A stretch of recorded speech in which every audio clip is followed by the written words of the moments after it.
While the White House keeps insisting there was no quid pro quo, NBC News has identified 7 different parts of Ambassador Taylor's testimony that show the president was crystal clear about what he wanted and what was at stake if he didn't get it.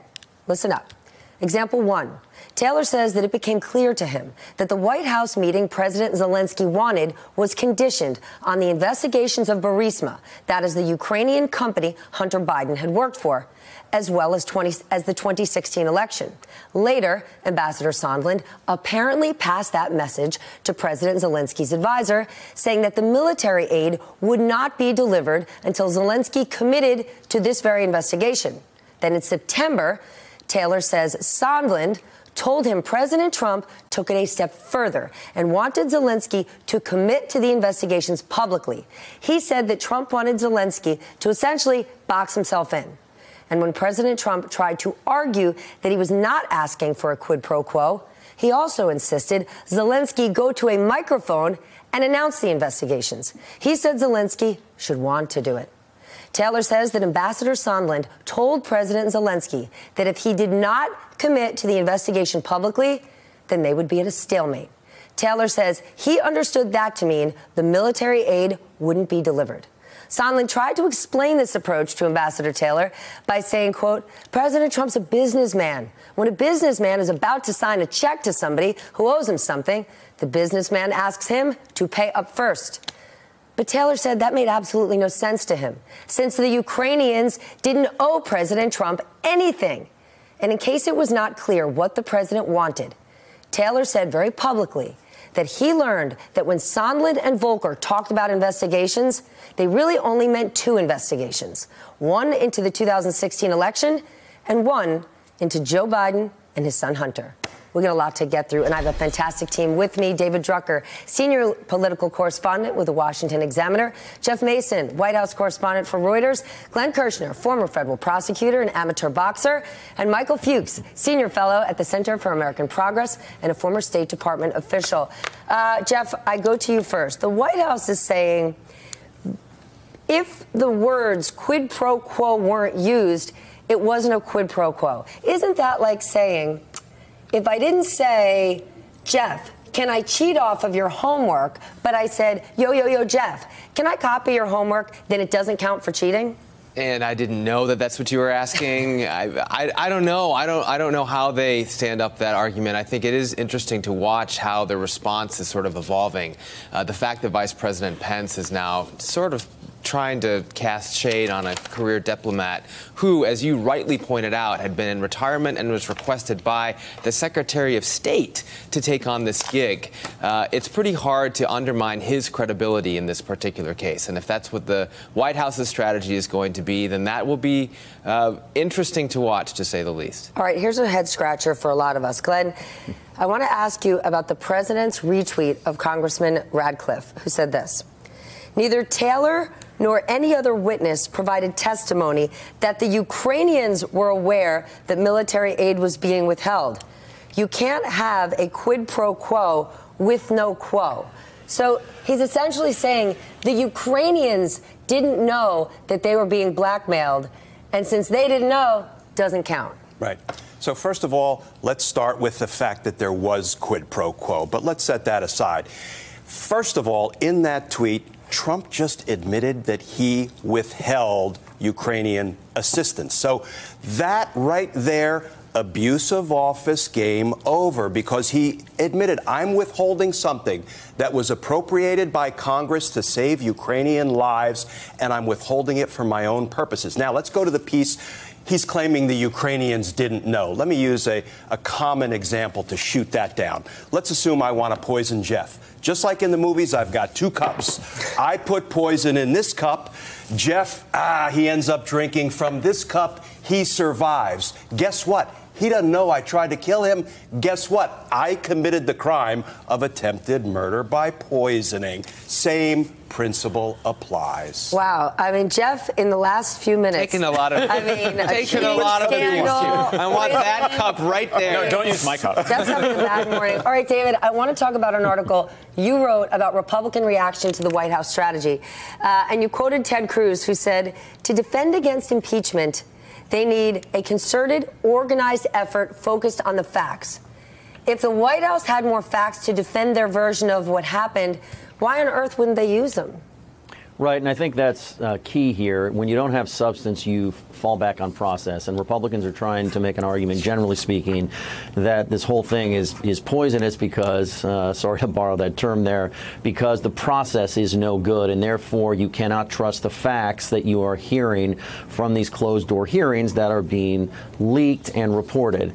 I think that Republicans understand that a lot of this is problematic, especially in the Senate, and I think that's why you've seen Republican senators defending the president against the idea that anything he has done is impeachable, but they will not really get into the nitty-gritty of the facts themselves and casting doubt on the facts. So they'll just focus on this idea that, yeah, it may be a little squirrely, but it's not impeachable. And what about the process? Now, I do think over time, Stephanie, that Democrats in the House are going to have to open up the process, because I think for the American people to believe Democrats that the president deserves to be impeached, and that is exactly where we're headed, they're going to need to see more of this in the light of day so that they can judge all of it. The Democrats haven't said that they're going to keep all of this secret forever. They're gathering the facts, and when they're ready to roll, they're going to roll. So is the process that stinky, or have we just not seen the whole process play out? Well, both, I think. In other words, I don't think we've seen the whole process play out. I am just making the point that in order for them to close the sale on what they believe the president did wrong and what he deserves to suffer the consequences because of what he did wrong, over time, they're going to have to answer the question about process. I do believe eventually they will do that, and I think they will answer a lot of these questions, and then, voters will make up their minds about this. But I don't think it's a completely irrational demand that more of this doesn't reach the light of day. As I have said, and as Senate Republicans have sort of indicated to all of us, the substance does not look good, and even if you don't believe it's impeachable, even if you put the quid pro quo aside, the ask, just the ask in the transcript and the information coming out revolving the ask is problematic in and of itself, and I think that's why we've seen the polling on this shift from a public that generally opposes the idea of impeachment and an inquiry to one that is warming to impeachment, not just the inquiry. And I don't know if the White House or House Republicans have yet wrapped their arms around this idea that just the ask is a problem. But what if it isn't? Michael, earlier today, Neil Katyal, Legal Beagle, much like Glenn here, said Bill Taylor's testimony is massively damaging to the president. But what if it isn't? What if all of that information on paper is so damaging and in theory should be? What if it doesn't do anything? What does that say about the state of the world? Well, it's a sad statement, obviously, on our current politics, I think, here. But this is clearly where the president and his allies are going to go, right? They did this with Bob Mueller here, and we see them doing it with the statement from the White House yesterday, calling Bill Taylor and his colleagues radical, unelected bureaucrats, right? This is where they are going to go. They're going to try to smear career public servants. But trying to smear someone like Ambassador Taylor, just like trying to smear Bob Mueller, I think is going to be a very, very difficult process. Yes, but don't Bill Taylor's testimony, for example, these people who have testified seemed far more ready to roll than Bob Mueller did. Well, no, absolutely. And I think what we're seeing here is again and again, more and more people are coming out by the week, revealing exactly what happened. I mean, going back to Glenn's point, I think before here, right? We've seen this in David's point before. We saw this in black and white in the transcript released by the White House of that call. President Trump made the ask. Boom. It's right there for the entire world to see. But now what we're seeing is more and more people who know what was happening behind the scenes be willing to come out. And every single drip of this for the president gets worse and worse, just as the polls of the American people are showing. Okay, Jeff, today, Defense Department Laura Cooper is set to testify about why the military aid was held up. According to Bill Taylor, his testimony on Tuesday, he said lawmakers, the State Department, the Defense Department, the CIA, national security advisors all wanted to urge the president to release this money, and they couldn't even get a meeting with President Trump. If that is the case, What is the White House going to say for their reasoning? What was their legitimate reasoning for holding the money up?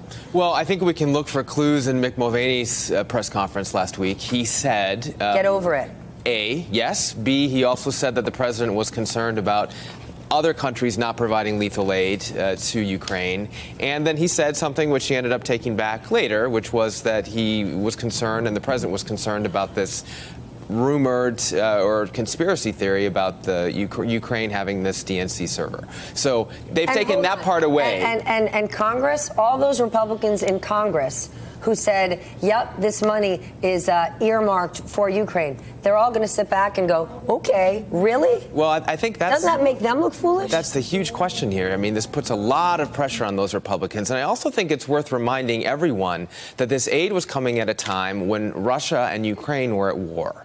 The United States was supporting Ukraine because of that conflict, largely because of that conflict with Moscow. Taking that away was a concern to a career diplomat who was the key witness this week. That context is really important in all of this.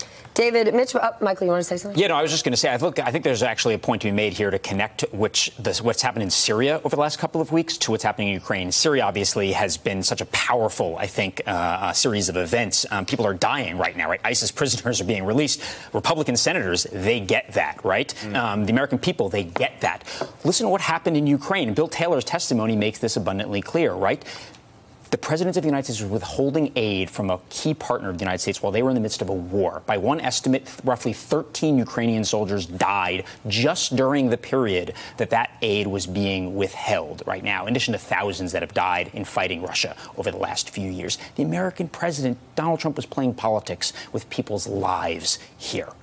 And the president would make the argument, or one of his 2020 advisors, daughter-in-law Laura Trump, makes the argument, the American people need to Google the word Kurd.